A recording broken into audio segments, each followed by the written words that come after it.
Hare Krishna. We'll start with the invocation prayers.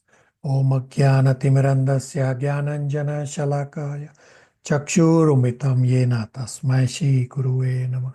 Shri Chaitanya Manopistam Stapitam Yena Bhutale Swayam Rupa Kadamayam Tadati Swapadantikam Vande Aham Shri Guru Shri Utapadakamalam Shri Gurun Vaishnavamsya Shri Rupam Sagrajatam Sagana Raghunathanvitam Tam Sajivam Sadvetam Savadutam Parijan Saitam Krishna Chaitanya Devam Shri Radha Krishna Padan Sagana Lalita Shri Vishakhanvitamscha Hare Krishna Karuna Sindhu Deenabandhu Jagatpate Gopesha Gopika Kanta Radha Kanta Namastute Tapta Kanchana Gaurangi Radhe Vrindavaneshwari Vishabhanu Sutta Devi Pranamami Hari Priye Vanchakalpatarubhascha Kripa Sindhu Vaivacha Patitanam Pavanebhyo Vaishnavebhyo Namo Namah.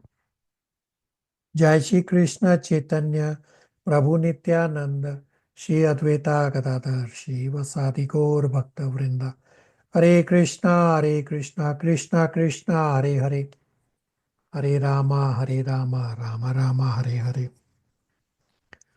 Om Namo Bhagavate Vasudevaya.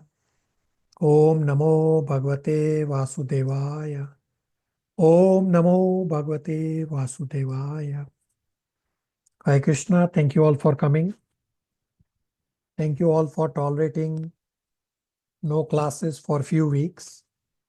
I still have 2 more exams to write on coming 2 Saturdays. So here's a question for you all. How did you spend your time at hand due to no classes? Anybody bold enough wanting to discuss?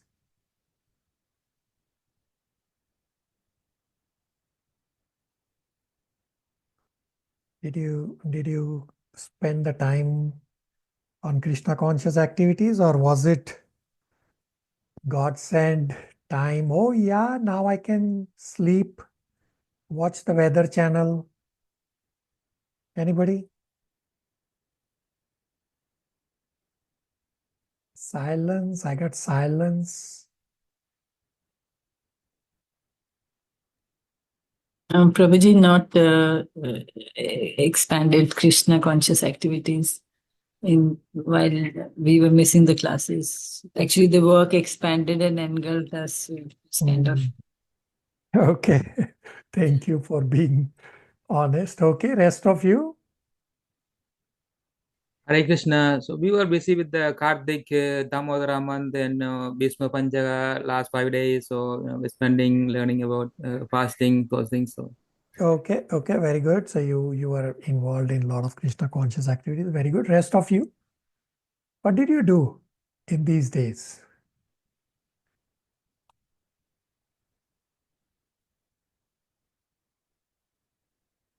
Nobody bold enough? Rest of you?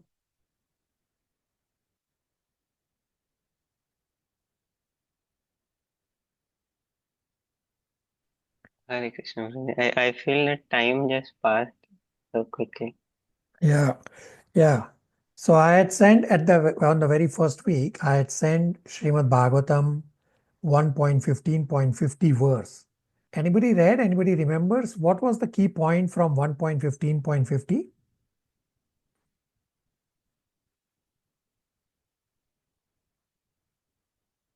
Anybody read? A long time ago. Nobody read?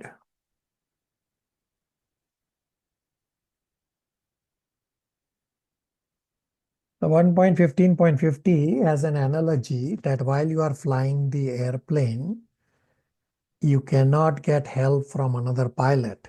Help is available on the ground from Guru, Sadhu and Shastra. Meaning, when you have to go back to spiritual world, it is for you to fly the airplane by yourself. Nobody is going to help you.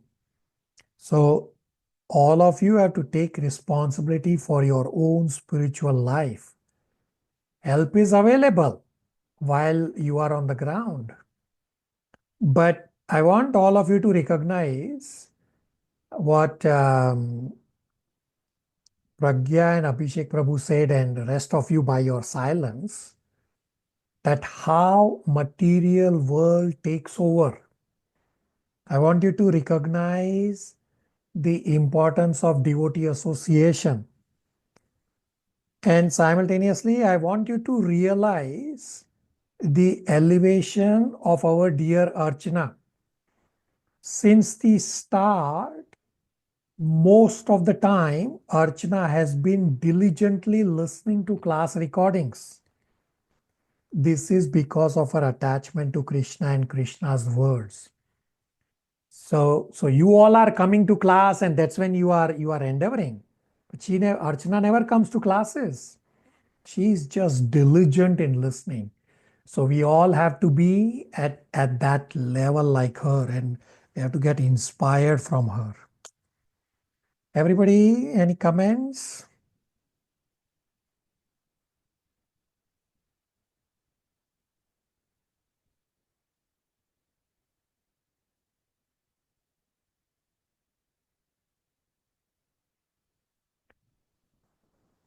Okay. Silence probably speaks for itself. The next announcement is that I'm going to rearrange the class times. So I will have a slide on screen, and for Saturdays and Sundays, this is how I'm going to rearrange the classes.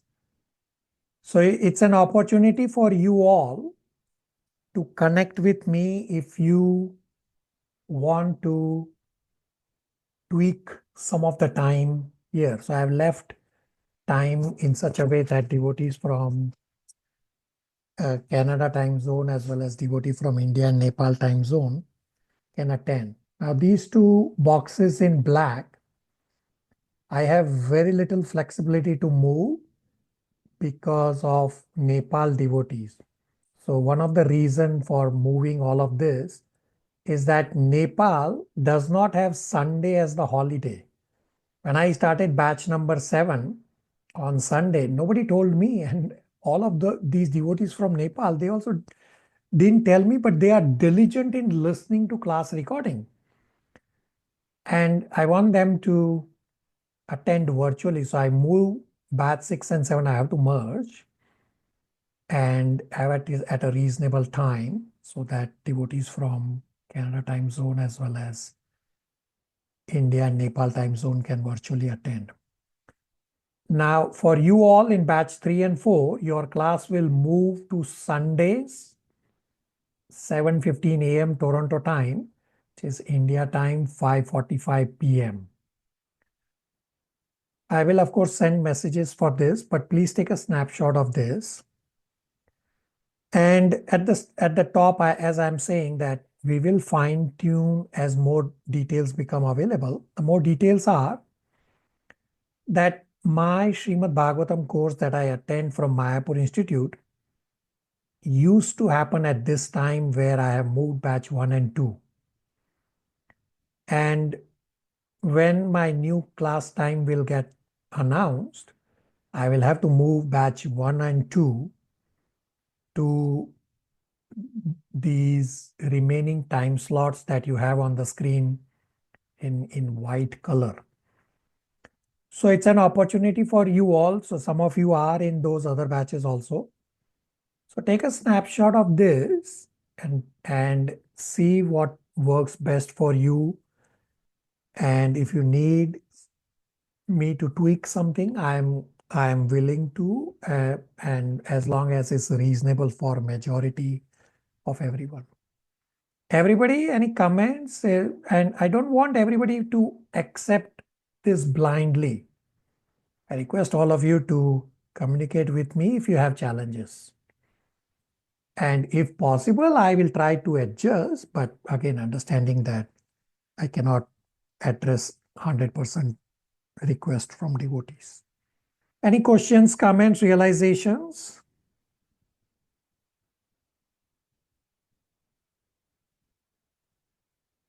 So many of you do attend multiple batches. So I've left kind of about half an hour in between the two classes. But try your best.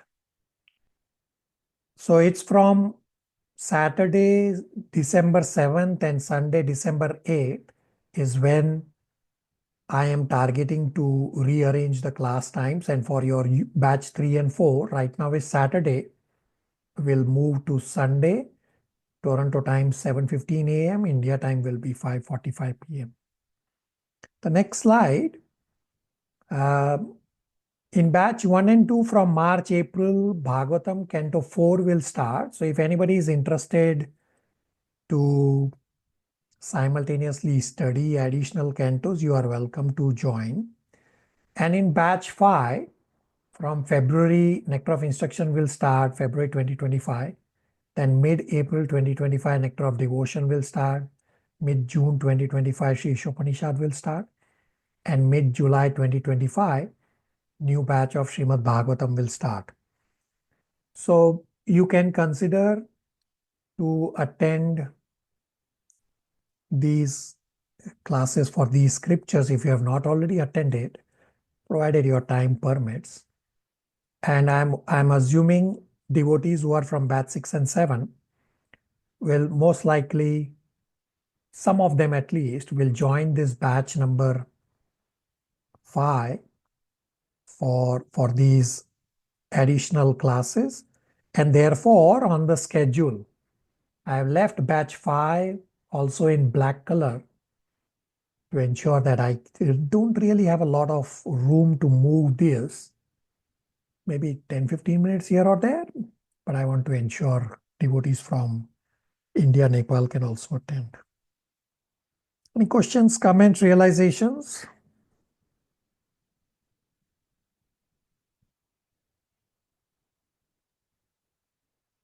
Batch 5, right? Batch 5 for what? So our time will shift by half an hour, 8:15 to Sundays. No. Batch 3 and 4 will be Sundays, 7:15 a.m. Toronto time, India time, 5:45 p.m. Okay. So we are batch 3 and 4. Yeah, you are batch 3 and 4. Everybody on the same page? Everybody has a good understanding?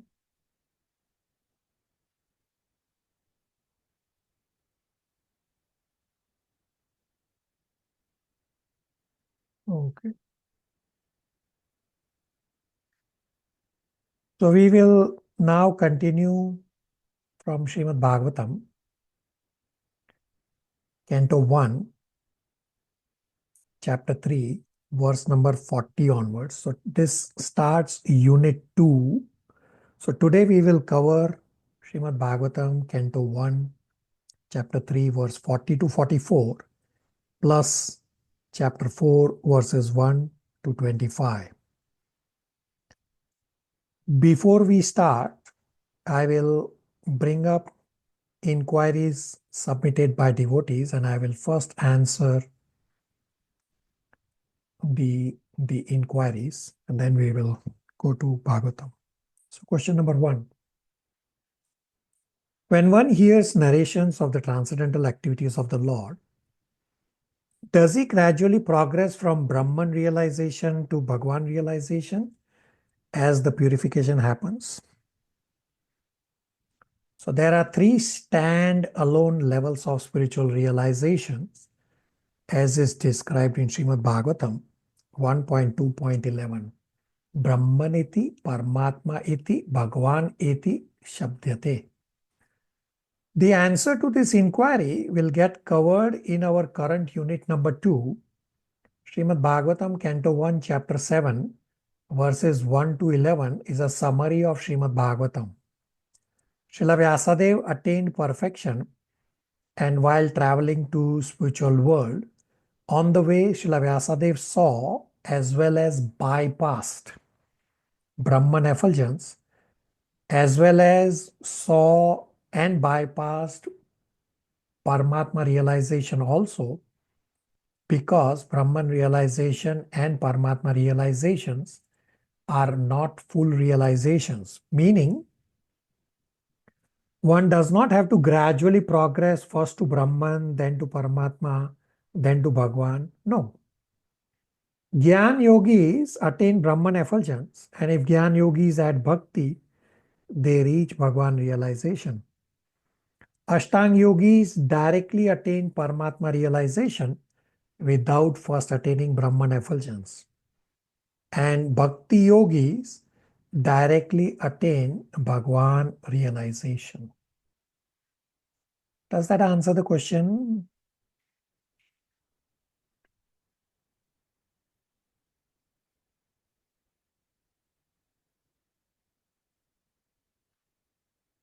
Question number 2. Does samam bonam refer to supremacy? Yes, samam bonam refers to the absolute truth from whom everything emanates. Samam bonam is described at many places in Srimad Bhagavatam. Example 1.3.28, 2.10.7, 2.10.8, 1.7.5. There are many places. I'm only giving references to few of them.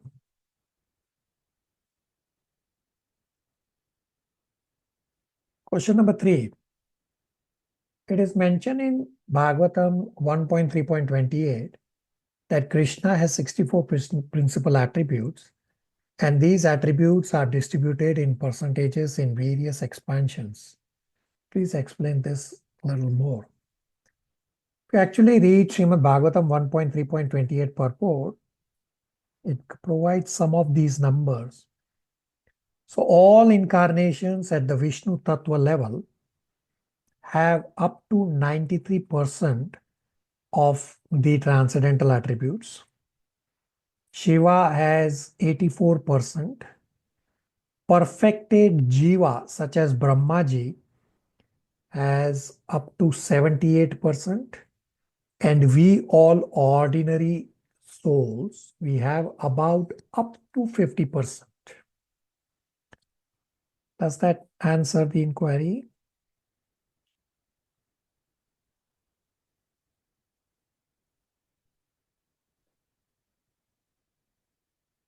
I have silence. Okay. I'm assuming devotees have forgotten who asked which question or 15 to. Okay. Question number 4. Does Sadashiva have the same form as Shiva we know in the material world? So Shiva of the material world has the same form as Sadashiva because Shiva of the material world is an incarnation of Sadashiva. It is not that because the Shiva of the material world has the form, therefore Sadashiva has. No, it's the other way around. Sadashiva is the original Shiva, and the Shiva of the material world is the incarnation of Sadashiva, therefore they have the same form. Question number 5. Now this statement comes from the purport. The extension of power of the Lord and the Lord himself personally are one in one sense, but at the same time, the Mahat Tattva is different from the Lord. Therefore, the potency of the Lord and the Lord are simultaneously different and non-different. The question is, what is the difference between extension of power by the Lord and Mahat Tattva? The answer is, extension of power is referring to Lord's energies. Pradhan is unmanifested material nature. Pradhan or material nature is the energy of the Lord. Mahat Tattva is manifested material nature where we live. Still, it is an energy of the Lord. So Lord and energies are connected, therefore are one and the same, simultaneously different also. And this is Achint Bhed Abhed Tattva, that simultaneous oneness and difference between the Lord and his energies. And the second question says, what is the meaning of the potency in relation to this statement, and what are these potencies? So potency means energy. Lord has infinite energies. Some examples are material nature is energy of the Lord, or gravitational force is energy of the Lord. For us, three energies are of relevance. Internal energy is Antarang Shakti, means Srimati Radharani, or the potency or the energy of devotional service. This internal energy is the highest. In between or marginal energy is us souls as Tathastha Shakti. And the lower inferior energy is material nature, which is known as Bhairangi Shakti. Does that answer the inquiry?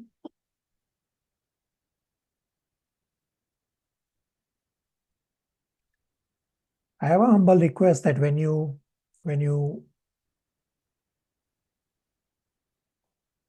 make inquiries and you have quotes from the verse or the purport, I request you to provide the reference also. Like say, if you look at question number 3, the verse reference is right there, because there is text and there is context. Based on the context, the meaning of the words may differ. So I request you to provide the verse reference also. Question number 6. Is it okay to meditate on aspiring spiritual master while chanting? It is not only okay, actually it is superbly perfect to meditate on an aspiring spiritual master. We may not yet have come to the point of surrender to spiritual master, but Krishna has already set a spiritual master for each one of us. So yes, please continue to meditate on an aspiring spiritual master. Listen to lectures of the aspiring spiritual master. Do services with devotees of aspiring spiritual master, as well as serve the aspiring spiritual master. It's super excellent that you are on the correct path to take initiation. Does that answer the inquiry?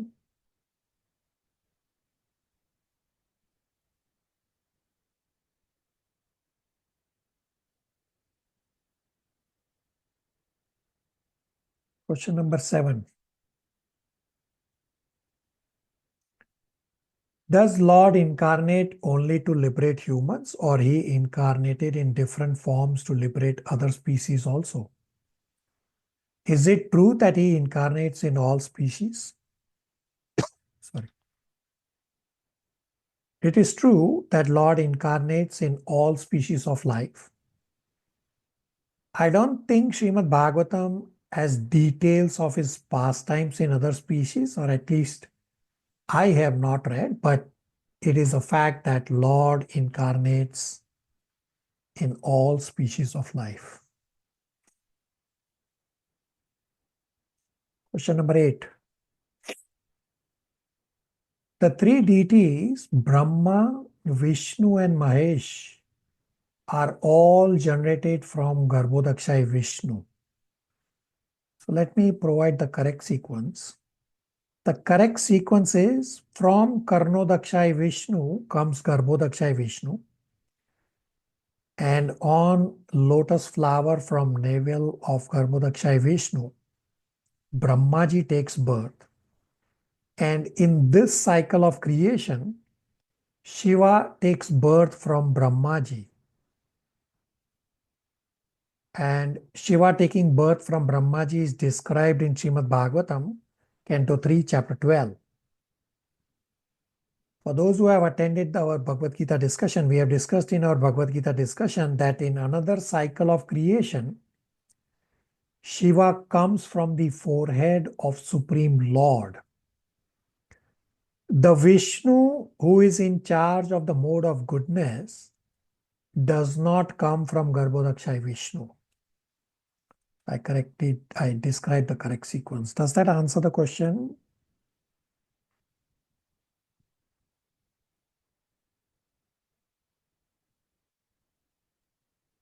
Oh, sorry, this clarification. You said that Vishnu who is in charge of mode of goodness does not come from Garbha. Like, which form of Lord Vishnu is that form which is in charge of mode of goodness?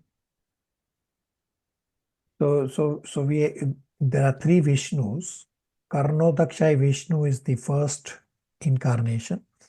From Karnodakshai comes Garbhodakshai Vishnu, and from Garbhodakshai Vishnu comes Paramatma or the Shirodakshai Vishnu.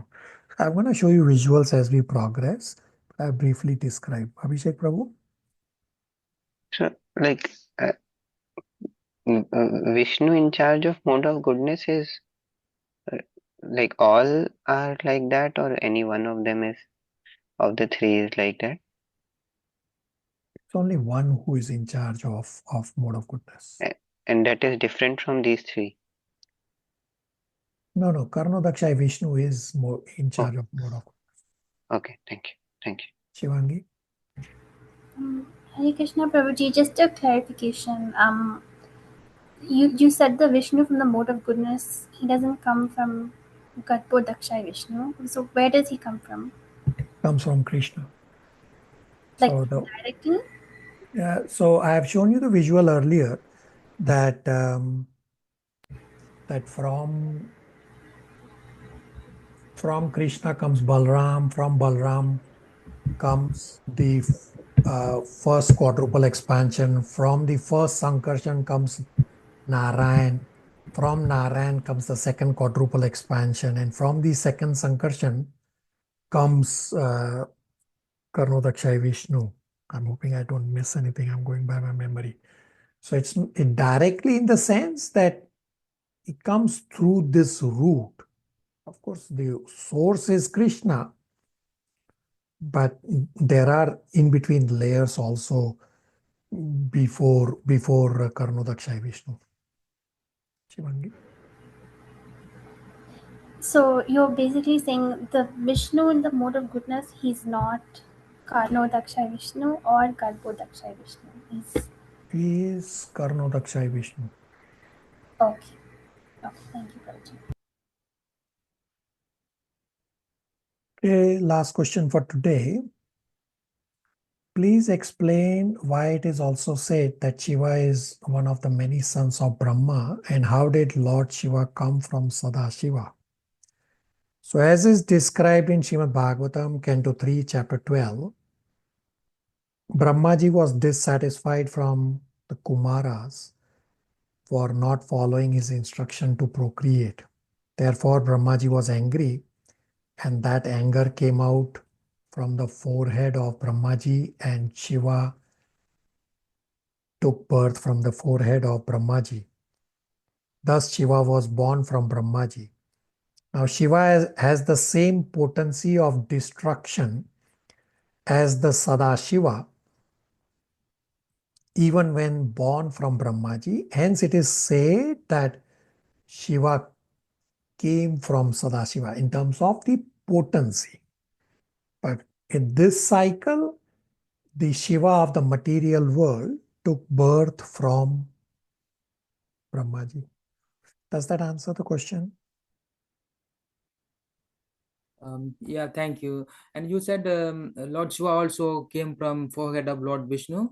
Vishnu? From the Supreme Lord in a different creation cycle, not in this cycle. Okay. So it's described in In Bhagavad Gita 10.8 purport, it's there. If you read second or third paragraph, it's described there. Okay, thank you.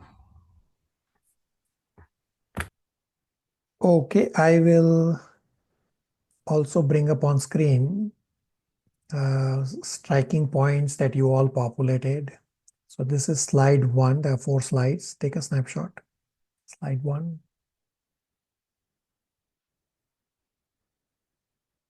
Slide 2.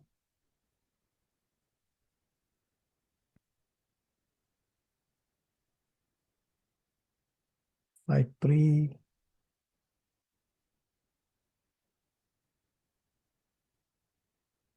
And slide 4.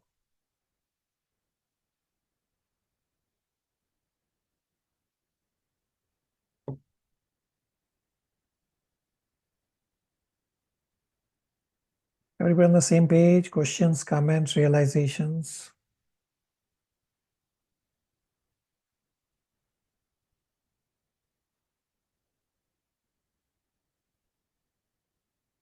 Okay. So we will now continue from Srimad Bhagavatam, Canto 1, Chapter 3, verse number 40. So a recap of what is happening in Srimad Bhagavatam. That Chapter 3, Suta Goswami is responding to questions of the sages. Suta Goswami is narrating about the incarnations. So the incarnations described here in Chapter 3 are not in chronological order. Just as in a river or during rainy season, there are unlimited bubbles. Similarly, there are unlimited incarnations, the Supreme Personality of Godhead. Sutta Goswami also mentioned about Kalki incarnation, which is yet to appear. Chapter 3, verse 40 onwards, up to chapter 7, verse number 11, is unit number 2. Unit number 2 is titled Narad Muni's instruction on Srimad Bhagavatam to Srila Vyasadeva. This unit number 2 is very heavy and is very important as well. From chapter 3, verse number 40 onwards, Sutta Goswami is expanding on the questions of the sages. Chapter 3, verse number 40 to 43 is part 5 of chapter 3. Title is Srimad Bhagavatam, the literary incarnation of Krishna. In chapter 3, verse 39, on sages' inquiry, Sutta Goswami has said that only by such inquiries one can invoke love for Krishna, because the inquiries are related to Krishna, the Supreme Personality of Godhead, therefore they are glorious. So based on the inquiries, one can judge the consciousness of a person. The sages are absorbed in Krishna, therefore the sages already have love for Krishna. Abhishek Prabhu, 3.39 translation. Yep. 39.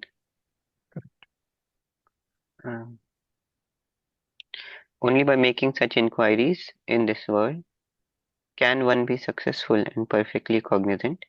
For such inquiries invoke transcendental ecstatic love unto the personality of Godhead, who is the proprietor of all the universes, and guarantee sent person immunity from the dreadful repetition of birth and death. So I already described briefly that such inquiries made by the sages are for the benefit of all living entities. Okay. Now, Sutta Goswami is going to introduce Srimad Bhagavatam. And Sutta Goswami is going to praise Srimad Bhagavatam. Sutta Goswami responded in summary to the 6 questions of the sages by reciting Srimad Bhagavatam. Sutta Goswami wants to narrate in more detail. Therefore, Sutta Goswami starts by praising Srimad Bhagavatam. Brijesh Prabhu, 3.40 translation.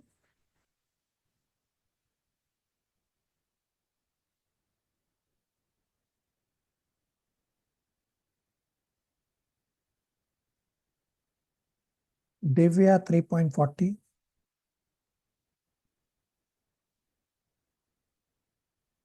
Hare Krishna. 3.40. This Srimad Bhagavatam is the literary incarnation of God, and it is compiled by Srila Vyasadeva, the incarnation of God. It is meant for the ultimate good of all people, and it is all successful, all blissful, and all perfect.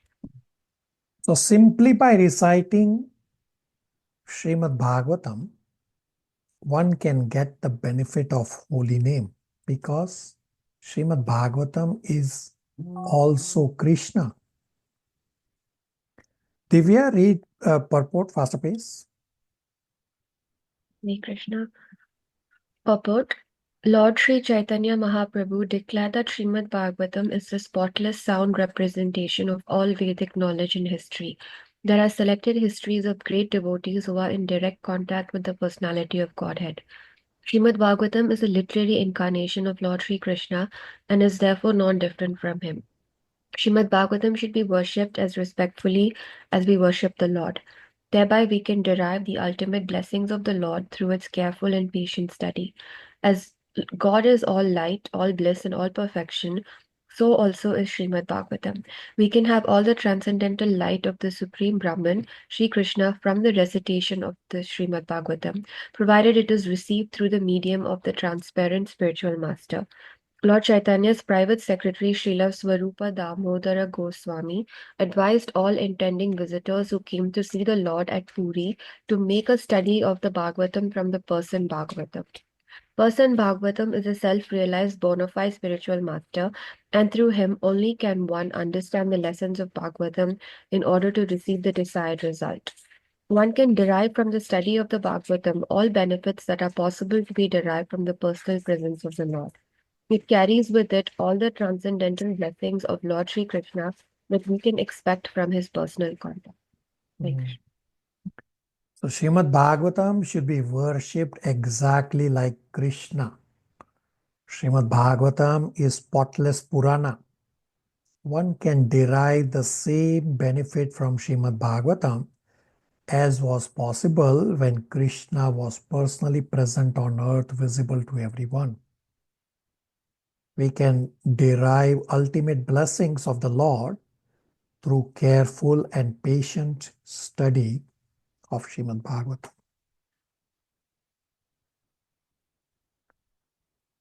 Kunal Prabhu, 41 translation. Hare Krishna. Sri Vyasadeva delivered it to his son, who is the most respected among the self-realized, after extracting the cream of all Vedic literatures and histories of the universe. So Sukadev Goswami is the topmost of all realized souls. And Sukadev Goswami has accepted Srimad Bhagavatam as the subject of study. Srila Vyasadeva is himself also a great authority. I mean, Srila Vyasadeva is Krishna himself. So Srimad Bhagavatam being so important, therefore Srila Vyasadeva compiled. Prabhu, read purport paragraph number 2, where it starts. Srila Sukadev Goswami's topmost personality.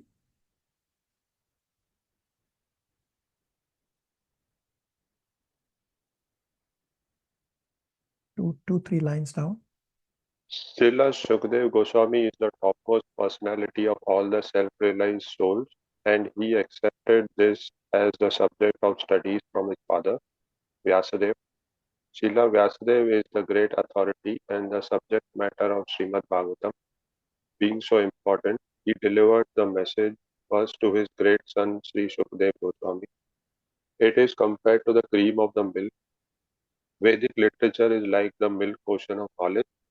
Cream or butter is the most palatable essence of milk, and so also is Srimad Bhagavatam, for it contains all palatable, instructive, and authentic versions of different activities of the Lord and his devotees. There is no gain, however, in accepting the message of Bhagavatam from the unbelievers, atheists, and professional reciters who make a trade of Bhagavatam for the layman. It was delivered to Srila Sukadev Goswami, and he has nothing to do with the Bhagavata business. He did not have to maintain family expenses by such trade. Srimad Bhagavatam should therefore be received from the representative of Sukadeva, who must be in the renounced order of life without family encumbrance. Milk is undoubtedly very good and nourishing, but when it is touched by the mouth of a snake, it is no longer nourishing. Rather, it becomes a source of death. Similarly, those who are not strictly in the Vaishnava discipline should not make a business of this Bhagavatam and become a cause of spiritual death for so many hearers. In the Bhagavad Gita, the Lord says that the purposes of all the Vedas is to know Him, Lord Krishna, and Srimad Bhagavatam is Lord Krishna Himself in the form of recorded knowledge. Therefore, it is the cream of all the Vedas, and it contains all historical facts of all times in relation with Sri Krishna. It is actually the essence of all history. Hare Krishna. So Srimad Bhagavatam is cream of all Vedic literature. Srimad Bhagavatam is Krishna himself. And we have to hear Srimad Bhagavatam from pure devotees who are in disciplic succession. Not the commonly known Bhagavad Sapta, especially in India. If you hear Bhagavad Sapta, they are not in disciplic succession, and if you hear Bhagavatam from them, it's like drinking milk which is touched by a poisonous snake, therefore will become source of death. Questions, comments, realizations so far?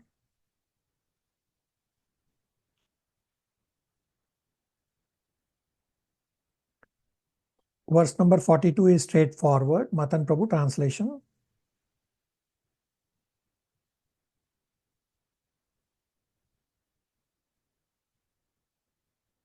Hare Krishna. 42. Sukadeva Goswami, the son of Vyasaseva, in his turn delivered the Bhagavatam to the great emperor Pariksit, who sat surrounded by sages on the bank of the Ganges, awaiting death without taking food or drink. Okay, pretty straightforward verse, shows that disciplic succession. Verse number 43 is the answer to question 6 of the sages. Question 6 of the sages was in chapter 1, verse 23, that to whom the religious principles have taken shelter after Lord's departure. Pragya, verse 43, translation and purport. Prabhuji, not able to open. Prabhuji, Canto 2, chapter? Canto 1, chapter 3, text 43. Chapter 3.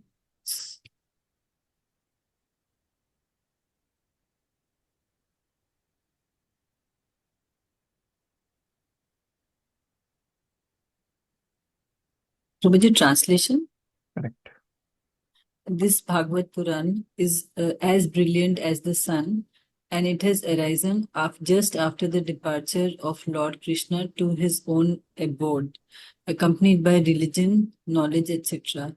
Persons who have lost their vision due to the dense darkness of ignorance in the age of Kali shall get light from this Puran. Go to the purport about last 10 lines. It says, the personality of Godhead, Sri Krishna. Read from there. The personality of Godhead, Sri Krishna, appeared before us just a little prior to the beginning of Kali Yuga, and he returned to his eternal home practically at the commencement of Kali Yuga. Before the beginning of Kali Yuga, he appeared and he returned practically at the commencement of Kali Yuga. While he was present, he exhibited everything by his different activities. He spoke the Bhagavad Gita specifically and eradicated all pretentious principles of religiosity. And prior to his departure from this material world, he empowered Sri Vyasadeva through Narad to compile the messages of Srimad Bhagavatam, and thus both the Bhagavad Gita and Srimad Bhagavatam are like torchbearers for the blind people of this age. In other words, if men in this age of Kali want to see the real life, light of life, they must take to these two books only, and their aim of life will be fulfilled. Bhagavad Gita is the preliminary study of the Bhagavatam, and Srimad Bhagavatam is the summum bonum of life, Lord Sri Krishna personified. We must therefore accept Srimad Bhagavatam as the direct representation of Lord Krishna. One who can see Srimad Bhagavatam can see also Lord Krishna in person. They are identical. Okay, Hare very Krishna. good. So, Srila Prabhupada is giving a bhakti angle, and therefore Srila Prabhupada says that Bhagavad Gita and Srimad Bhagavatam are torch bearers. All darkness in heart of the conditioned soul can be eradicated. Therefore, one should take shelter of Srimad Bhagavatam. So at the start of our class today, I explained that Canto 1, Chapter 3, verses 40 to 43 is part 5. So I want to correct that. It actually is till 44 because this chapter has 44 verses. So Canto 1, Chapter 3, verses 40 to 44 is part 5 of this chapter, and the title is Srimad Bhagavatam, the literary incarnation of Krishna. Okay, last verse for chapter 3. Priyanka, 44 translation. Hare Krishna. O learned Brahmanas, when Sukdev Goswami recited Bhagavatam there, in the presence of Emperor Pariksit, I heard him with rapt attention, and thus by his mercy I learned the Bhagavatam from that great and powerful sage. Now I shall try to make you hear the very same thing as I learned it from him, and as I have realized it. Hare Krishna.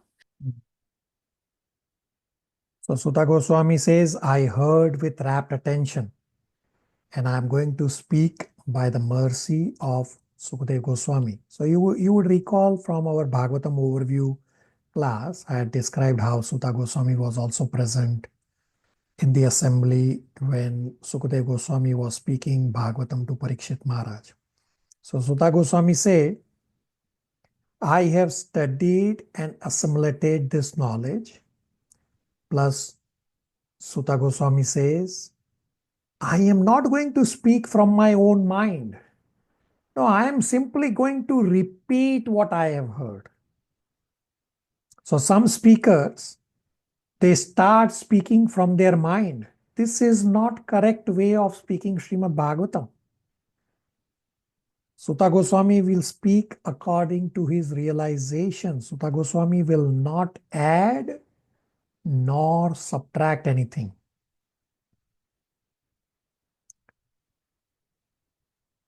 Priyanka, read the purport, last 10 lines. Starts, the word nivishta means?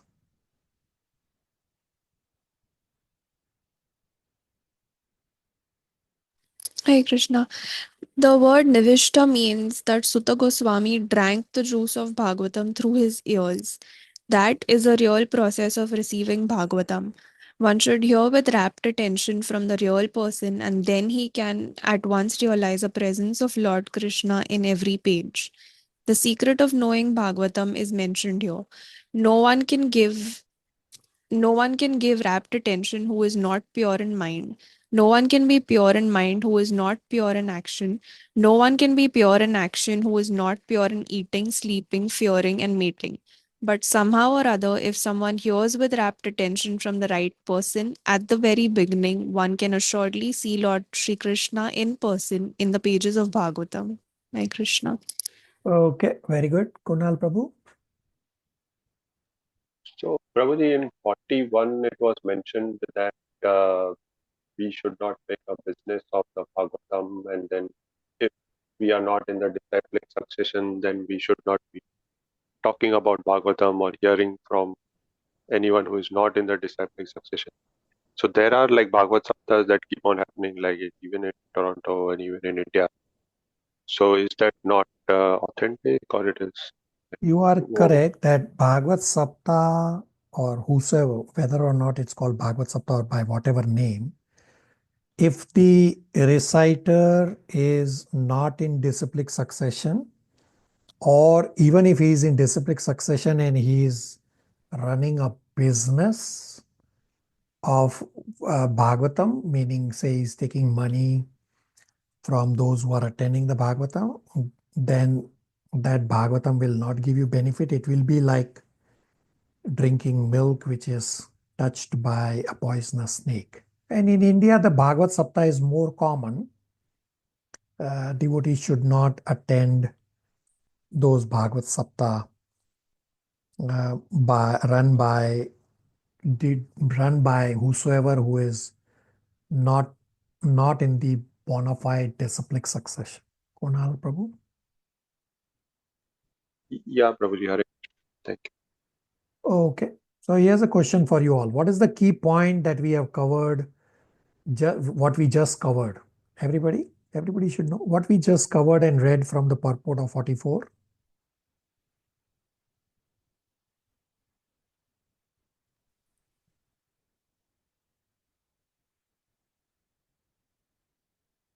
Somebody? Priyanka?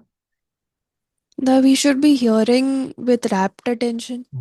Very good. Rapt attention. Okay, very good. Abhishek Prabhu. Yeah, I was thinking the same point that Okay, very good. Bhagavatam must be heard from rapt attention. Yeah, very good. So, correct answer that Srimad Bhagavatam is Krishna himself. Somehow or other, hear Srimad Bhagavatam with rapt attention.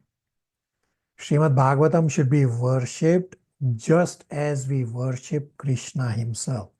So, Suta Goswami is himself saying that he heard with rapt attention. So, we have to follow Suta Goswami. And just as he got the benefit, if you all also hear with rapt attention, then you all also will get the same benefit. Questions, comments, realizations?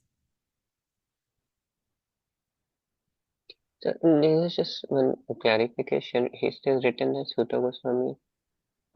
You said maybe that he spoke from his realization, but it's also written that he is speaking what he heard. So what is the similarity or difference between them?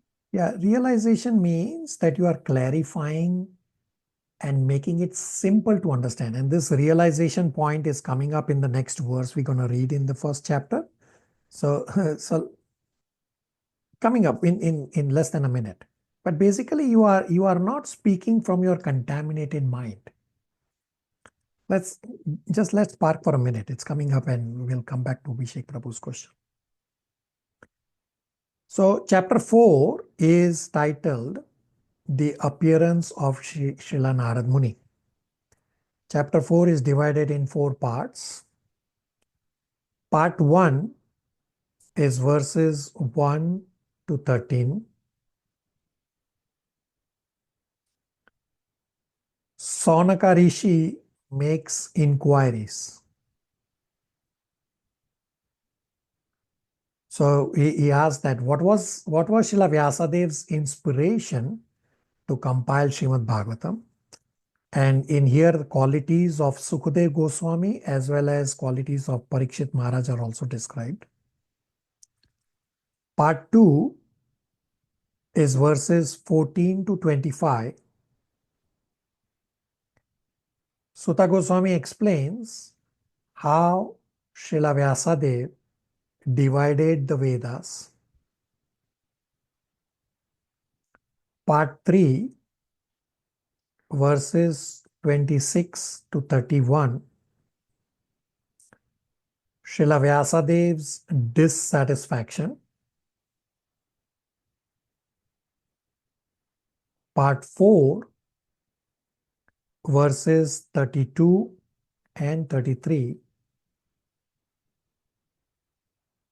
Narad Muni visits Srila Vyasadeva.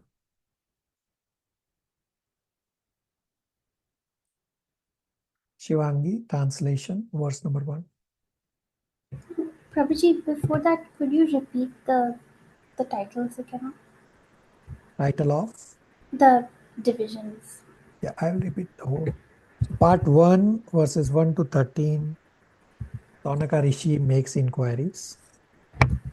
Part 2, verses 14 to 25, Sutta Goswami explains. Prabhuji, little slow, please. All right. Part 1, Sonaka Rishi makes inquiries. Part 2, verses 14 to 25, Sutta Goswami explains how Srila Vyasadeva divided the Vedas. Part 3, Srila Vyasadev's dissatisfaction. Part 3 is verses 26 to 31. Part 4, 32 to 33, Srila Narad Muni visits Srila Vyasadeva.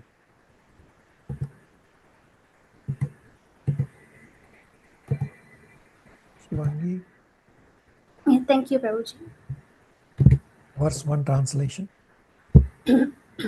Vyasadeva said, on hearing Sutta Goswami speak thus, Shaunaka Muni, who is the elderly, learned leader of all the rishis engaged in that prolonged sacrificial ceremony, congratulated Sutta Goswami by addressing him as follows. Yeah, read the purport. I will pause you. It says this is called realization up to that point.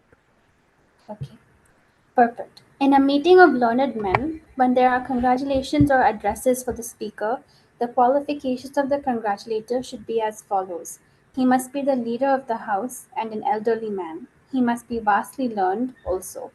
Sri Shaunaka Rishi had all these qualifications, and thus he stood up to congratulate Sri Sutta Goswami when he expressed his desire to present Srimad Bhagavatam exactly as he heard it from Shukadeva Goswami and also realized it personally. Personal realization does not mean that one should, out of vanity, attempt to show one's own learning by trying to surpass the previous Acharya. He must have full confidence in the previous Acharya, and at the same time he must realize the subject matter so nicely that he can present the matter for the particular circumstances in a suitable manner. The original purpose of the text must be maintained. No obscure meaning should be screwed out of it, yet it should be presented in an interesting manner for the understanding of the audience. This is called realization. This is called realization. So, qualifications of congratulator are that he should be elderly and leader of the house. And personal realization does not mean that out of vanity one should attempt to show one's own learning by trying to surpass previous acharya. Personal realization means he must have full confidence in previous acharya. At the same time, must realize the subject matter so nicely to be able to present nicely in a suitable manner according to time, place, and circumstances, while maintaining the original purpose of the text. Personal realization means to present in an interesting manner to the audience without obscuring the meaning. Abhishek Prabhu, does that answer your inquiry about realization?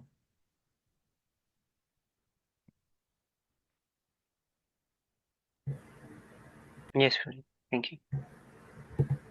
Rangi? The leader of the assembly, Shaunaka, could estimate the value of the speaker, Sri Suta Goswami, simply by his uttering Yata Ditam and Yata Mati, and therefore he was very glad to congratulate him in ecstasy. No learned man should be willing to hear a person who does not represent the original Acharya. So the speaker and the audience were bona fide in this meeting, where Bhagavatam was being recited for the second time. That should be the standard of recitation of Bhagavatam so that real purpose can be served without difficulty.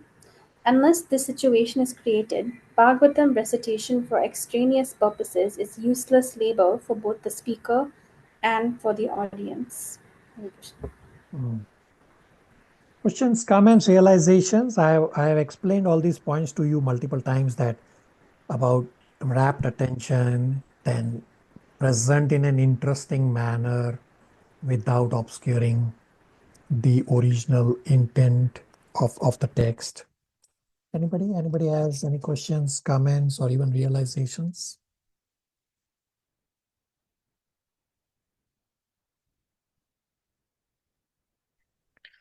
Just want to clarify that when it is said that people should not be taking money, as is the case for Bhagavatam, like what about like people who take donation, like getting donation for whatever purpose? Yeah, so donation is When general. You are not saying I'm going to come to give you Bhagavatam class, so you give me donation. The donation is irrespective of the class. It's not dependent on the Bhagavatam class. You are just giving dakshina. Dakshina is different than somebody taking money. So if you go to India, about this Bhagavad Saptah, they force you to pay money. Or there's one devotee present among us here, I won't name it, that these people, they will call you, hey, how come you are not coming? Hey, can we get some donation? So that is like a force. Donation has to be not by force. It's just coming from your heart. Abhishek Prabhu? so, thank you. All right. Okay, verse number 2 describes about the Bhagavad Saptah, which we just discussed with Vimal Prabhu. Verse 2 translation and purport, faster pace.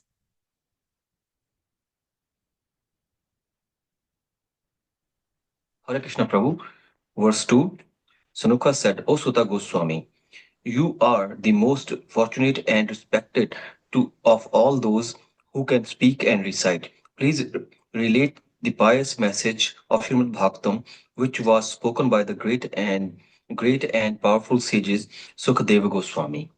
Purport. Sutta Goswami is twice addressed hearing by Sanuka Goswami out of great joy because he and the members of the assembly were eager to hear the text of Bhagavatam uttered by Sukadev Goswami. They were not interested in hearing it from a bogus person who would interpret in his own way to suit his own purpose.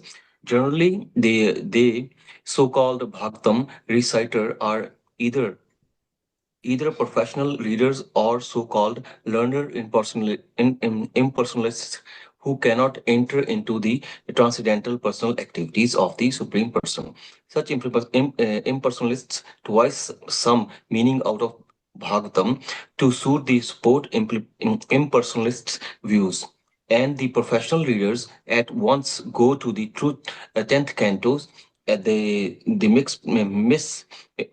misexplain the most confidential part of the Lord pastime. Neither of these reciters are bona fide persons to recite Bhaktam. Only one who is prepared to present Bhaktam in the light of Sukadev Goswami, and only those who are prepared to hear Sukadev Goswami and his respective are bona fide participants in the transcendental discussions of Srimad Bhagavatam. Hare Krishna. Okay. So clearly said that we have to hear Bhagavatam from bona fide representatives in disciplic succession and not from bogus reciters such as the very commonly known as Srimad Bhagavat Sapta, especially in India. Questions, comments, realizations?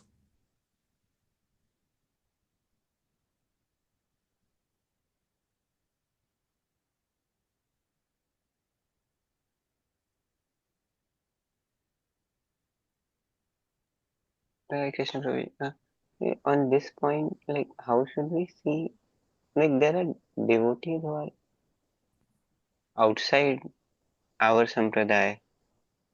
They may be connected to a disciplic succession which may not be so known because a tree has many branches. So, like, we may not be knowing, or it may not be so clear whether someone is from a disciplic succession or not. Yeah, so you have to ensure you are hearing it properly. When you buy something, you do your research.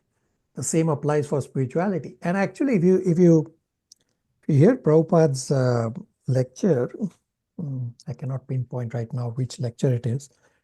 Prabhupada has actually said in his lecture that all these pseudo-spiritualists, especially in India, Prabhupada said, you all people are actually causing lot of breaks in advancement for people and lot of breaks to the advancement of Krishna consciousness. You all need to stop your so-called business. Prabhupada said business of spirituality. That stop your business of spirituality. And Prabhupada actually goes on to say in Ishopanishad that when their so-called business of spirituality will be finished, meaning when they will leave their life, they will actually go to bigger hell because they are actually responsible for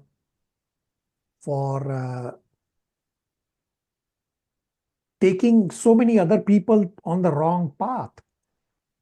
So hearer should also understand that he needs to hear from the proper source, as well as speaker should also know that I should not be speaking for which I am not qualified to speak. Abhishek Prabhu.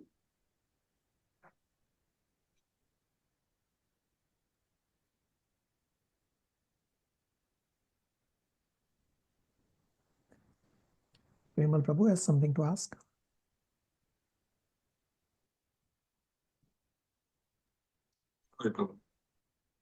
Okay. Abhishek Prabhu, verse number 3 translation.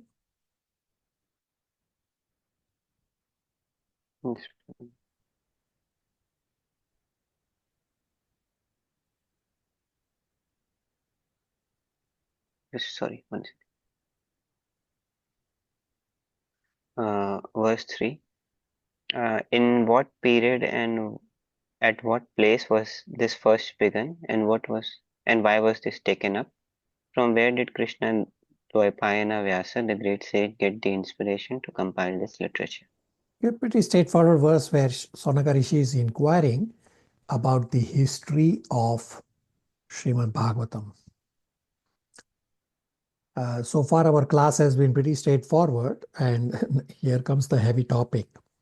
So verse 4 and 5 explain an important point, that how the damsels of Raja reacted differently to Sukadev Goswami and to Srila Vyasadeva. Divya, verse 4 and 5 translation.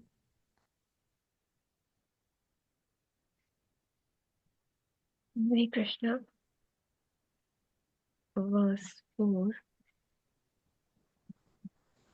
His Vyasadeva's son was a great devotee, an equibalanced monist, whose mind was always concentrated in monism. He was transcendental to mundane activities, but being unexposed, he appeared like an ignorant person.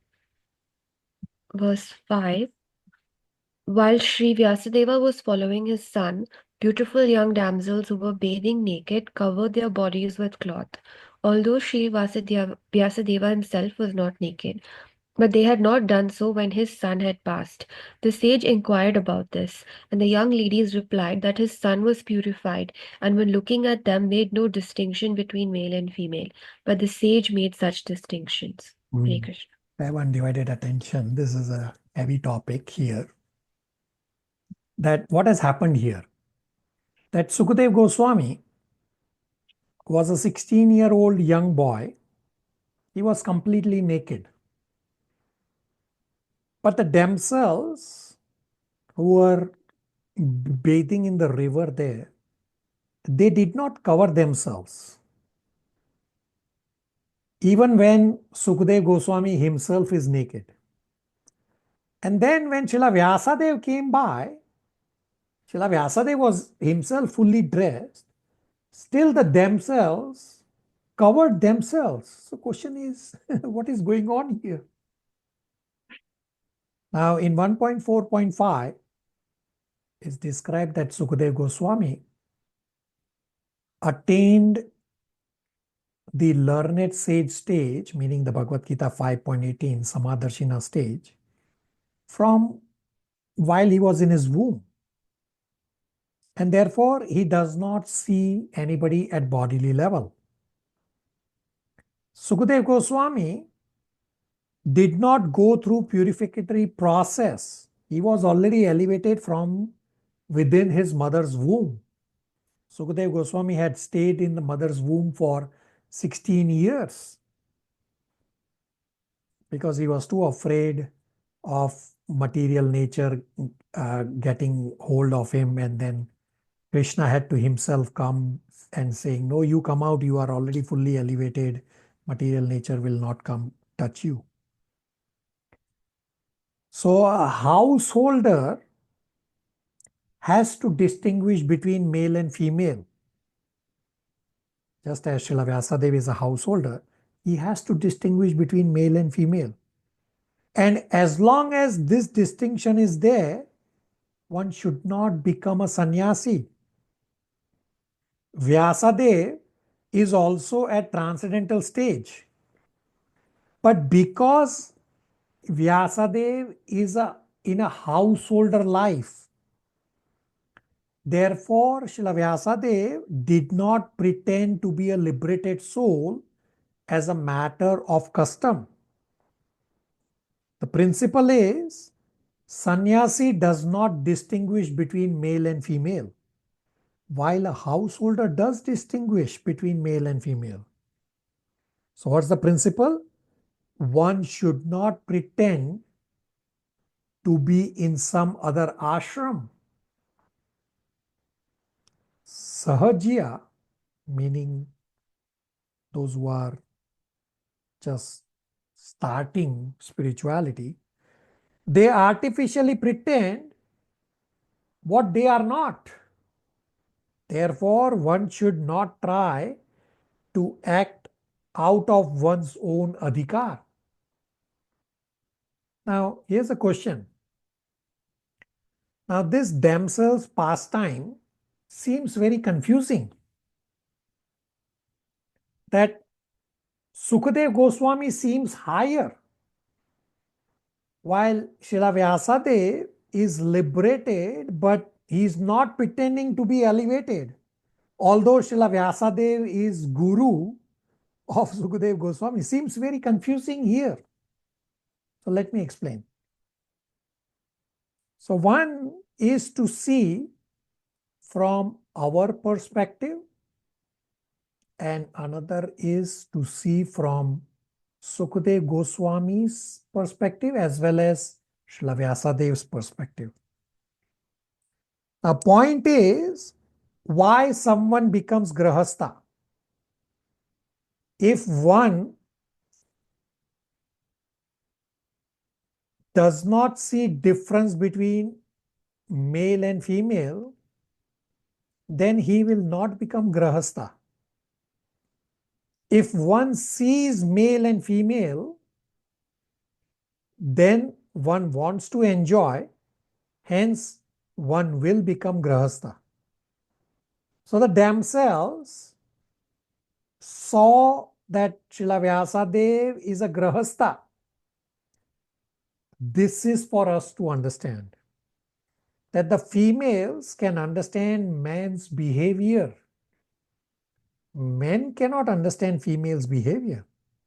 Female can understand men more than men can understand female. So no matter how much one is elevated internally, that should not get projected outward. Outwardly, he has to follow proper etiquettes. So internally, the consciousness is submerged in Krishna. That is why externally he is able to project himself as an ordinary person.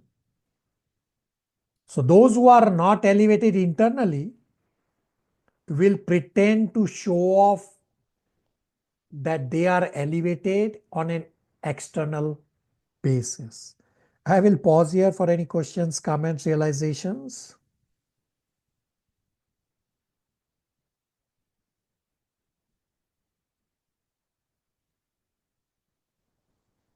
I partly see the connection that Vyasadeva was internally realized, but out of custom he did not show it. Yeah, you are correct. And the other part, like those who are showing it are not elevated, or some way to say that. How does that we understand? So those who are not elevated, they will show as if they are elevated. But if you actually talk to a pure devotee, the pure devotees will say, and specifically if you want to say visit Toronto Temple, His Grace, say Dharma Prana Prabhu, he's a pure devotee, and he will always call himself that he is rascal number one. So those who know, those who are elevated, they will never claim themselves to be elevated. So Abhishek Prabhu, does that answer your question? And I will further explain. Yes, sir. Okay, very good. Now, question may become that if the person is already elevated, why is he claiming not to be elevated? So those who are elevated, they realize that there is significantly more to know about Krishna. What he knows is just a tiny glimpse. Srimad Bhagavatam is like reading headlines. Srimad Bhagavatam is not everything about Krishna. Srimad Bhagavatam is just headlines, 90 chapters, headlines.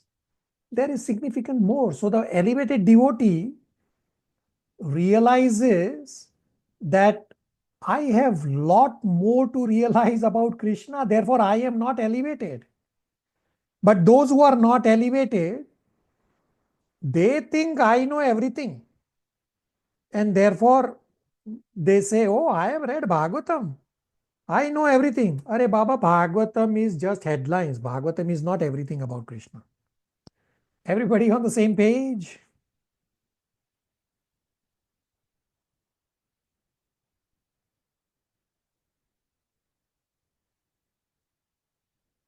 Silence.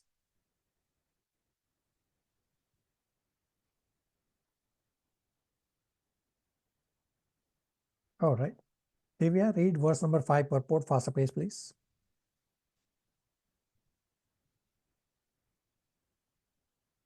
Hare Krishna. Purport. In the Bhagavad Gita 5.18, it is said that a learned sage looks equally on a learned and gentle Brahmana, a Chandala dog eater, a dog, or a cow due to his spiritual vision. Srila Sukadeva Goswami attained that stage. Thus, he did not see a male or female. He saw all living entities in different dress. The ladies who were bathing could understand the mind of a man simply by studying his demeanor, just as by looking at a child one can understand how innocent he is. Sukadeva Goswami was a young boy, 16 years old.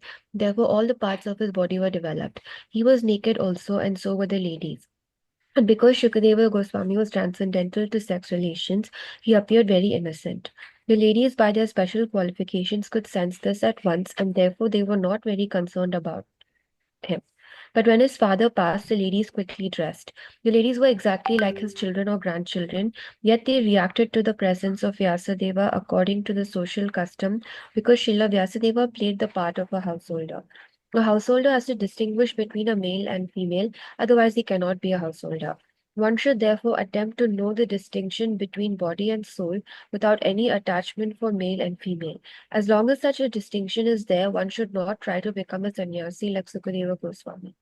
At least theoretically, one must be convinced that a living entity is neither male nor female. The outward dress is made of matter by material nature to attract the opposite sex and thus keep one entangled in material existence. A liberated soul is above this perverted distinction. He does not distinguish between one living being and another. For him, they are all one and the same spirit. The perfection of this spiritual vision is the liberated stage, and Srila Sukadeva Goswami attained that stage. Srila Vyasadeva was also in the transcendental stage, but because he was in the householder's life, he did not pretend to be a liberated soul as a matter of custom. Okay, very good. Kunal Prabhu.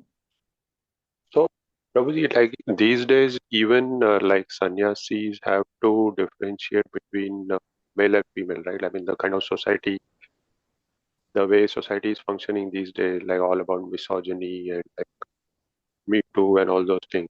So, They don't. I mean, why do you think they distinguish? I mean, even in the temple, we see that Matajis are kind of separated and Prabhujis are standing separate. I mean, I don't know why, but that's how ISKCON culture is set up. No. So that's separation. I understand, but here it's talking about treating everyone equally. So if you read Samadarshina verse from Bhagavad Gita 5.18, says that an elevated sage treats everyone equally, whether he is a human, whether he is a dog or a dog eater, does not matter. Everyone is equal. So for a sannyasi, yes, he may see that this is a female, so I have to maintain a distance from them. But otherwise, he is not seeing any distinction between them as male and female. He's seeing at them at the soul level. Prabhu? Yeah, I mean, at the soul level, we should, I mean, all sannyasis look everyone equally. When we function on a daily basis, we do need to differentiate, right? Yeah, so that's a grahastha. That's exactly what we read in verse number 5 purport, that a grahastha has to distinguish between a male and female. Prabhu? Okay, yeah, Prabhuji, thank you. Hare Krishna. Vimal Prabhu? Prabhuji, thank you for explaining, first of all, verse 5. But the same question with Kunal Prabhu. So why we don't have a female priest in the temple? We do have female priests in the temple. There are so many pujaris who are female. Why do you think we don't have priests, female? Generally, if I see majority of temples, they don't. No, in ISKCON, there is no distinction. There are so many female pujaris. So many. I mean, it's possible that when you come, it's only the male pujari doing. But Vimal Prabhu, you have come early morning 4:30 many times. You know, Brahma Prabhu and his wife Satvanu Mataji, both are pujaris.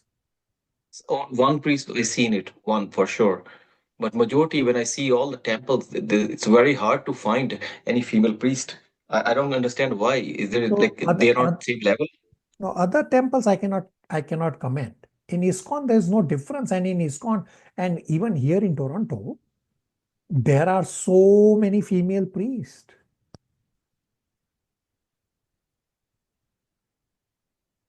Thank you for clearing. Okay. Kunal Prabhu, verse 6, 7, and 8 translation. Sonakarishi makes further inquiries. Hare Krishna. So, verse 6, how was he, Srila Shukadev, the son of Vyas, recognized by the citizen when he entered the city of Hastinapur, now Delhi, after wandering in the provinces of Kuru and Jangala, appearing like a madman, dumb and retarded?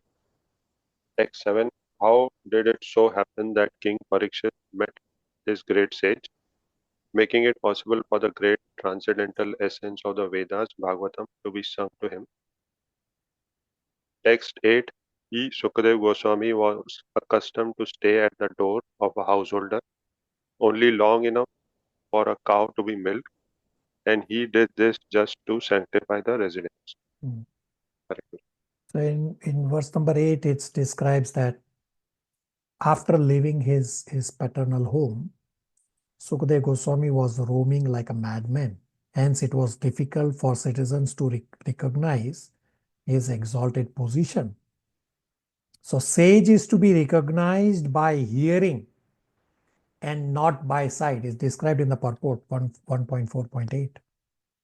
So, one should approach a sadhu to hear from him, not to see him.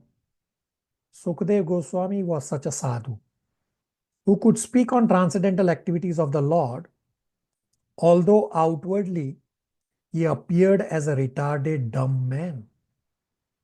Sukadeva Goswami was not accustomed to stay at any householder's residence for more than half an hour, which is just about enough time to milk a cow, and he would take some alms from a fortunate householder. So the principle is that Sukadeva Goswami is a perfect preacher, and he's demonstrating that those who are in the renounced order of life and dedicated to mission of preaching the message of Godhead should learn that they have no business with householders except to enlighten them in transcendental subject matters. Therefore, the sannyasi stays at the householder for just about enough time to milk a cow so that he can take some alms. Now, taking alms is not the important factor of a sannyasi. The sannyasi's important factor is to give knowledge to the householder. Therefore, in the disguise of taking alms, the sannyasi goes to the householder's house to beg for some alms, but in reality is giving them knowledge, transcendental knowledge. So this such asking for alms from householders should be for the purpose of sanctifying the house. One who is in renounced order of life should not be allured by the glamour of householders' worldly possessions and thus avoid becoming subservient to worldly men. For those in renounced order of life, if they do not follow this principle, it will be much more dangerous than drinking poison and suicide. Questions, comments, realizations? Vimal Prabhu? Forgive me for my ignorance, but this question now came. So, what stage was Sukhdev Goswami when they passed by Damsels? Was they stage of dumb and retarded, or he was in stage of sage? So Sukadeva Goswami was always an elevated sage. Just externally, he appeared to be a retarded and a dumb man. And therefore, Sonakarishi is asking the question that how is it possible for anybody to recognize the elevation of of Sukadev Goswami, because externally he looks like completely retarded and a dumb man. So how did somebody recognize him? And it explains in 1.4.8 that you recognize a person's elevation not by his appearance, but by what he talks. Vimal Prabhu? Prabhu, how did Pariksit Maharaj recognize him? It's coming up. It's coming up in the discussion, which will continue till little bit discussion is in this chapter as well as towards the end of Canto 1 in chapter 19, that Pariksit Maharaj asked two very important questions. What a man should do and what a man should not do, especially for one who is about to die. So there were so many sages assembled and they all had different views and they couldn't come to a conclusion. And that's when Sukadev Goswami happens to pass by, and many sages anyway knew that he's a elevated person, and therefore they gave him an elevated seat and said, here's our confusion and you guide us. So that's when Sukadev Goswami starts speaking Srimad Bhagavatam to respond to Pariksit Maharaj's questions. Vimal Prabhu? Prabhu, thank you. Abhishek Prabhu? Hare Krishna Prabhuji. Prabhuji, in this point of hearing or realize, so like we get to know them when we hear them. So like like there are many devotees around who are senior, and like I know that if I hear someone and I could appreciate them, then I can respect them more. But even though there are other devotees who are senior and nice, because I have heard from people, but it's difficult to feel the same respect for them if we don't have that connection or hearing from them, Yeah, so which is not good. Yeah, connection is one thing, but hearing is important. I will tell you from the Toronto temple, there are devotees who have been coming to the temple for decades, but they have never read a single scripture of Srila Prabhupada. And when you see their behavior, they are doing things exactly opposite to scriptures. So length of coming to the temple does not make anyone senior. It's what you speak. Now, speaking does not just mean speaking in words. Yes, speaking in words is also speaking, but speaking also happens with your behavior. So you will notice that certain devotees, they are still devotees, they are coming for some 20 some years, but they have never read any scriptures. Therefore, they are not following the proper processes. So we just meet them and say Hare Krishna and move on, rather than trying to follow what they are doing, because they are anyway doing wrong things.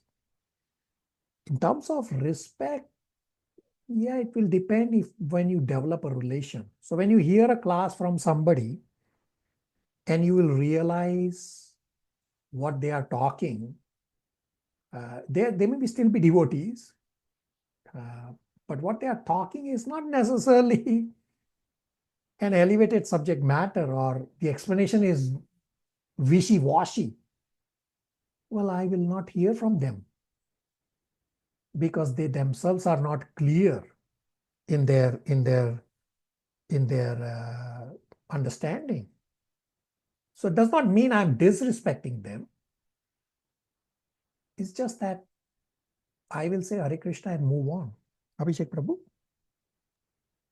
Yeah, I understand you said it is not disrespecting them, but from my stage, it becomes like disrespecting, because I know like I don't like their, let's say I like in plain words, I don't like their classes, but they are actually senior. Like everyone may not speak very nice, even though they are at or maybe I may not be able to understand what they are speaking, even though they are at an elevated stage. So there are multiple points here. So Abhishek Prabhu, the offenses to avoid class is coming up in batch number 6 and 7 very soon, where you will discuss this. I will briefly describe that if you attend the class, or if you not attend the class because you don't like a certain speaker, then you are actually offending the scriptures.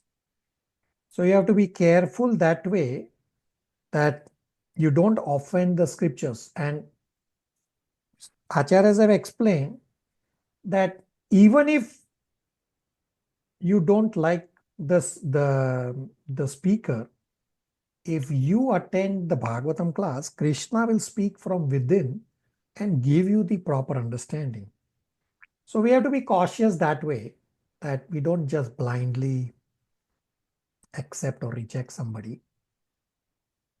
Attend the class as much as possible, but then you have to also realize that you have to protect yourself also, just as a firefighter has to protect himself. So you have to protect yourself also to a certain extent. And therefore the same applies for Bhagavad Sapta also. Yeah, they are reciting Bhagavatam, but they themselves are not clear. Therefore the Bhagavatam becomes contaminated. Abhishek Prabhu. Yes, thank you, Prabhuji. Okay. Next 5 verses from verse number 9 explains the qualities of listener of Srimad Bhagavatam. And Sonaka Rishi also inquires about Pariksit Maharaj. Okay, let's see who read. Kunal Prabhu, who read last few verses? I lost track. Kunal Prabhu read? Yeah, I can read. I mean, I read before. Okay, if you read, let's give chance to others. Matan Prabhu, verse 9 to 13 translation. Hare Krishna, verse 9. It is said that Maharaja Pariksit is a great first-class devotee of the Lord and that his birth and activities are all wonderful. Please tell us about him. Verse 10. He was a great emperor and possessed all opulences of his acquired kingdom. He was so exalted that he was increasing the prestige of the Pandu dynasty. Why did he give up everything to sit down on the bank of the Ganges and fast until death? Verse 11. He was such a great emperor that all his enemies would come and bow down at his feet and surrender all their wealth for their own benefit. He was full of youth and strength, and he possessed kingly opulences that were difficult to give up. Why did he want to give up everything, including his life? Verse 12. Those who are devoted to the cause of the personality of Godhead live only for the welfare, development, and happiness of others. They do not live for any selfish interest. So, even though the Emperor Pariksit was free from all attachment to worldly possessions, how could he give up his mortal body, which was the shelter for others? Hare Krishna. 13 also. 13 also, okay. Verse 13, we know that you are expert in the meaning of all subject except some portions of the Veda, and thus you can clearly explain the answers to all the questions we have just put to you.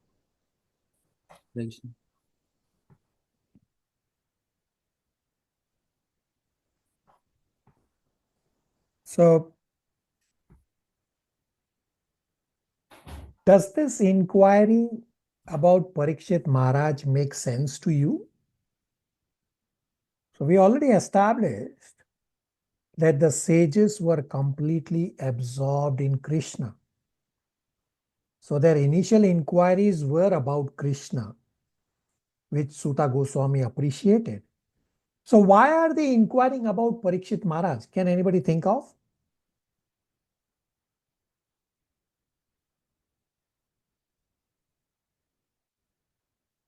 Because it is related to Bhagavatam, like that's like Sukhdev Goswami is also in relation with Bhagavatam. Yeah, so in relation with Krishna, that's the correct answer. So very good. So inquiries about pure devotees are linked with Krishna because it will lead to narration about Krishna's pastime. Will lead to the narration how Krishna is Bhaktavatsal, how Krishna saved Pariksit Maharaj. Therefore, that is also relevant. In Canto 3, Lord Kapila describes that one should hear the activities of pure devotees who always carry the lotus feet of the Lord in their heart, and you will attain the same results, whether you hear the pastimes of the Lord or whether you hear pastimes of a pure devotee. Say you read Srila Prabhupada's Lilamrita, the result is identical, that you will attain spiritual world and go back home to Godhead. In verse number 13, purport, the word Parivajakra is explained. Parivajakra means preachers. So Brahmanas who are able to pronounce the Sanskrit mantras properly, they need to pronounce the Sanskrit mantras properly because they are administering Vedic rites. Parivajakra, on the other hand, meaning we as grahastas, who are preacher grahastas, we don't need to worry about pronouncing the mantras properly. So whether Brahmanas pronounce the mantras properly and we Parivajakra preachers, we don't pronounce the mantras properly, does not matter. Both Brahmanas and the Parivajakra preachers will attain the same result of spiritual world. Questions, comments, realizations?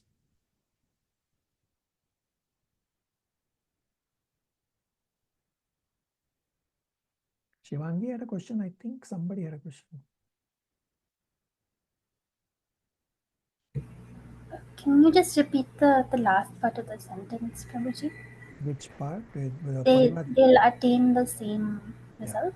Yeah. So Brahmanas who pronounce the Sanskrit mantras properly, because they have to administer Vedic rites, they will attain spiritual world by doing their prescribed duty. And Parivajakras, meaning preachers, us Grahastha preachers, we don't need to worry about pronouncing the mantras properly. Even then, the Parivajakras, the preachers, Grahastha preachers, will also attain the spiritual world exactly like the Brahmanas. Thank you, Prabhuji.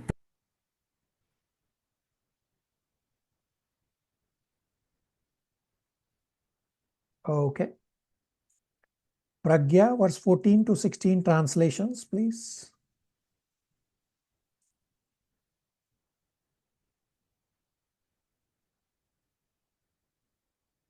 Pragya.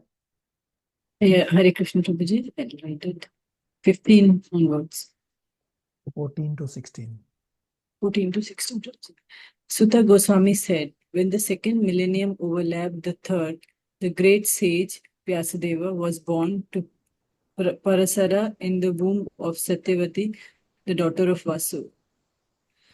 Once upon a time, text 50, once upon a time he, Vyasadeva, as the sun rose, took his morning ablution in the waters of Saraswati and sat alone to concentrate.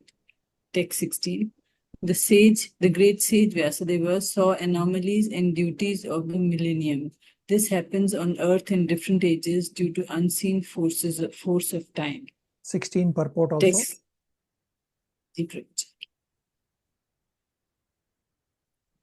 The great sages like Vyasadeva are liberated souls and therefore they can see clearly past and future.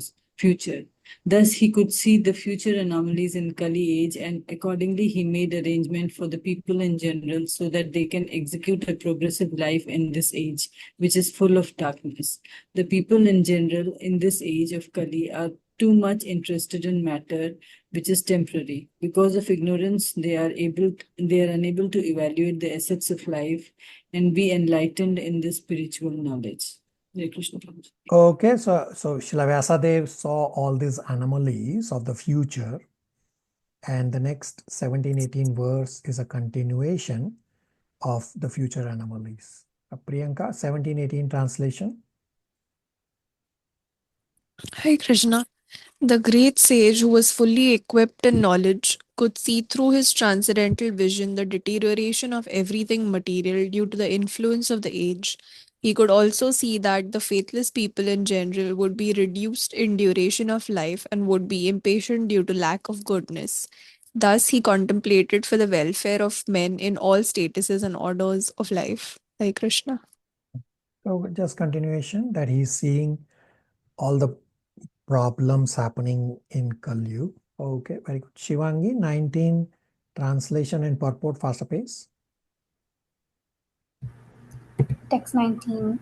How he saw that the sacrifices mentioned in the Vedas were means by which the people's occupations could be purified. And to simplify the process, he divided the one Veda into four in order to expand them among men. Purport.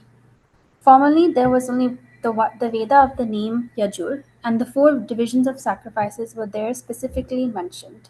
But to make them more easily performable, the Veda was divided into four divisions of sacrifice just to purify the occupational service of the four orders. Above the four Vedas, namely Rig, Yajur, Sama, and Atharva, there are the Puranas, the Mahabharata, Samhitas, etc., which are known as the fifth Veda. Sri Vyasadeva and his many disciples were all historical personalities, and they were very kind and sympathetic toward the fallen souls of this age of Kali. As such, the Puranas and Mahabharata were made from related historical facts which explain the teaching of the four Vedas. There is no point in doubting the authority of the Puranas and Mahabharata as parts and parcels of the Vedas. In the Chandogya Upanishad 7.1.4, the Puranas and Mahabharata, generally known as histories, are mentioned as the fifth Veda. According to Srila Jiva Goswami, that is the way of ascertaining the respective values of the revealed scriptures. Okay, so he divided the Vedas. So originally Vedas was one, and because in Kali Yuga everything is deteriorating, we read in 1.1.10 how the people of Kali Yuga are having less memory, are unfortunate, and don't have any spiritual inclination. To make it easier for them, Srila Vyasadeva divided the Vedas into four, gave it to his four disciples to go and explain this to rest of the world. All right. Vimal Prabhu, 20 to 23 translations, please.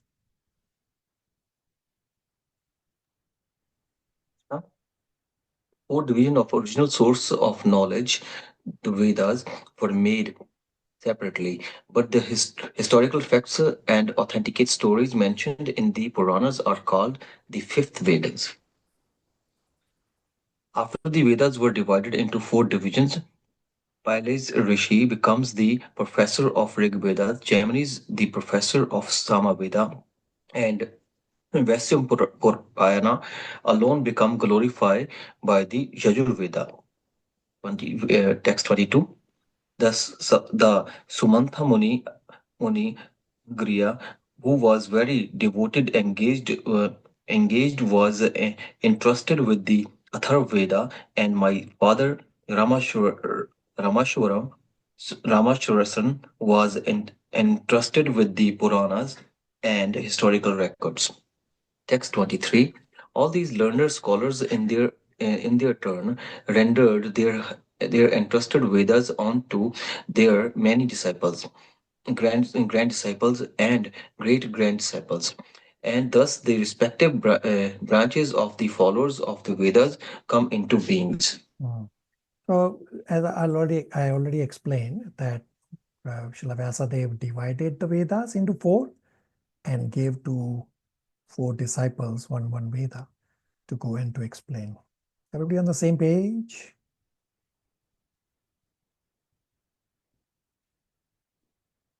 Okay.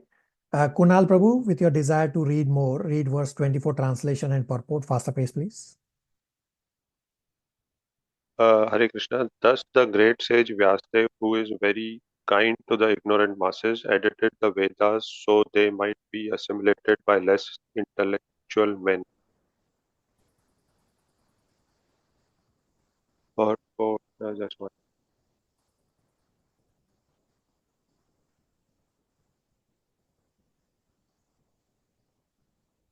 Okay, purport. The Veda is one, and the reasons for its divisions in many parts are explained herewith.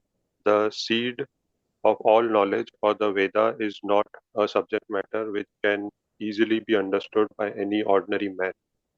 There is a scripture that no one could try to learn the Vedas who is not a qualified Brahmana.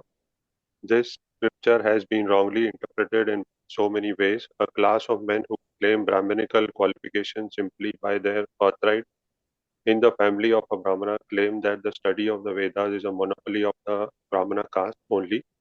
Another section of the people take this as an injustice to members of other castes who do not happen to take birth in a Brahmana family, but both of them are misguided. The Vedas are subjects which had to be explained even to Brahmaji by the Supreme Lord.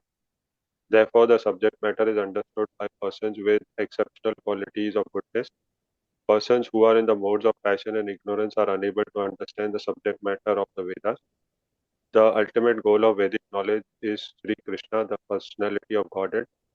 This personality is very rarely understood by those who are in the modes of passion and ignorance. In the Satya Yuga, everyone was situated in the mode of goodness. Gradually, the mode of goodness declined during the Treta and Dwapar Yuga, and the general masses of people became corrupt. In the present age, the mode of goodness is almost nil, and so for the general masses of people, the kind-hearted, powerful sage Srila Vyasadeva divided the Vedas in various ways so that they can be practically followed by less intelligent persons in the mode of passion and ignorance. It is explained in the next sloka as follows. Hare Krishna. Okay, so Vedas is for less intelligent people. Many think that, oh, I should read Vedas, or some say I should read Mahabharata. No, Vedas and Mahabharata are for less intelligent people. The essence of Vedas is already given in Bhagavad Gita, chapter 15, verse 16, 17, and 18, that the essence of Vedas is to know Krishna. Questions, comments, realizations before the last verse for the day? So I have a question. What is the fifth Veda? Are the historical facts Yeah, the histories, the Mahabharata, the Puranas and the Mahabharata. and Bhagavad Gita also? And what? Not Bhagavad Gita. Not Bhagavad Gita. Bhagavad Gita is placed within Mahabharata, but Bhagavad Gita is a scripture on itself. Okay, thank you. Abhishek Prabhu. Vedas, like they are at one place it is said they are meant to be understood by people of very high quality, exceptional qualities of goodness in the purport. But they are also guidings for the whole society, like at least earlier all the society, all the Varnashram was supposed to follow them. Hold your thought. Srila Narad Muni in upcoming verses is going to chastise Srila Vyasadeva that why did Srila Vyasadeva write down Vedas? So hold your thought. Okay, thank you. It's a pretty heavy conversation coming up where Srila Narad Muni is going to chastise very badly, and I'm going to show you a visual that how Srila Vyasadeva is feeling about that chastisement in our upcoming classes. All right, last verse 25 for today. Everybody has read multiple times. Whosoever wants to read is welcome to read verse 25 translation.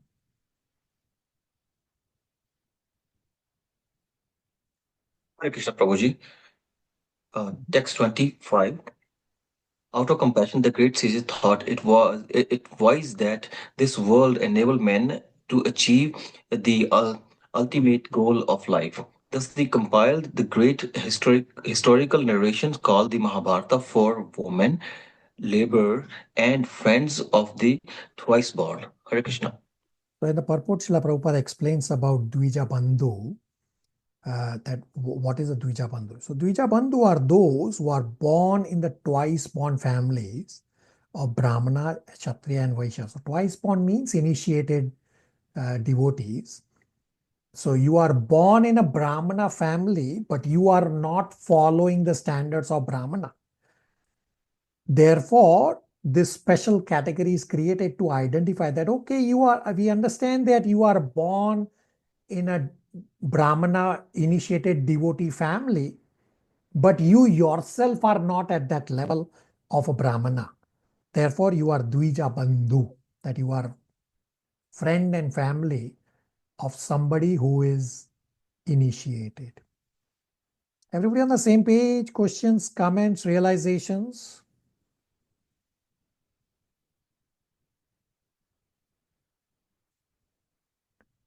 So Dvija Bandhu are classified same as Shudras and women who are by nature less intelligent. Okay, homework questions. Question number 1. What are the principles learned from Damsels' dealings with Sukadev Goswami and Vyasadeva? Comes from verse number 4 and 5.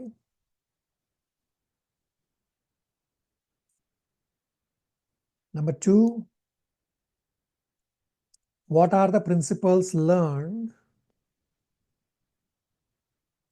from Sukadev Goswami's dealings with householder?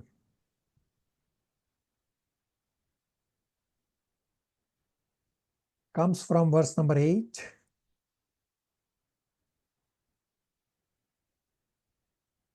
And third is for next class. Before next class, please read chapter 4, verses 26 to 33, plus also read chapter 5, verses 1 to 15.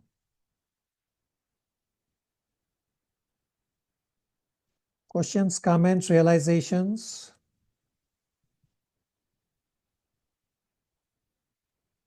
So, Prabhuji, I think what Abhishek Prabhu was asking during the class, like not being able to relate to a speaker. I mean, I have similar kind of question. Like Bhagavad Gita, we see some practical applications, right? Like you also mentioned in many classes, like if somebody says weather is changing, you can quote the verse that it is like changing of season. But Bhagavatam, I mean, as far as I see, I don't see any practical application. There are a lot of stories. Maybe I'm wrong. Maybe I have not read it in a. So Bhagavatam depends on the speaker. So we have discussed our Bhagavatam study is not just philosophy. We have a lot of practice. I mean, even in unit 1, I have described so many practical points in terms of remembering Krishna, trying to improve your japa. So it depends on the speaker.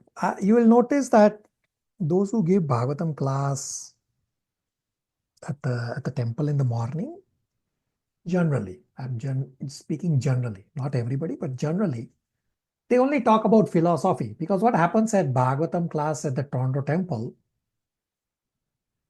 one devotee is giving a class one day, next day somebody else gives a class, third day somebody else gives a class, or say one devotee gives a class for a week, then somebody else gives a class. So there's little disconnect. You still are getting benefit, but it depends on the speaker. Are they only speaking philosophy, or are they talking practical points also? So it depends on the speaker. Our classes, yes, we do have in Bhagavatam also a lot of practice. We have so far covered very briefly. It's only unit 1. A lot of practice is coming up. Kunal Prabhu? Yeah, Prabhu, thank you. So lastly, I will again share the slides that I shared at the start, that I'm planning to change the class times very soon. So for you all in batch number 3 and 4, it will become Sundays, Toronto time 7:15 a.m., which is India time 5:45 p.m. from 8th December Sunday. That's my target date. You all are welcome to connect with me if you want something to get tweaked here. And the other slide that I shared, that in batch number 5, from February 2025 onwards, Nectar of Instruction, then Nectar of Devotion, then Shishopanishad, and in July, new batch of Srimad Bhagavatam will start. So those of you who have not studied can consider to study these in simultaneously together with your current, provided your time permits. And of course, anybody interested in batch 1 and 4 from March, April, Srimad Bhagavatam Canto 4 will start.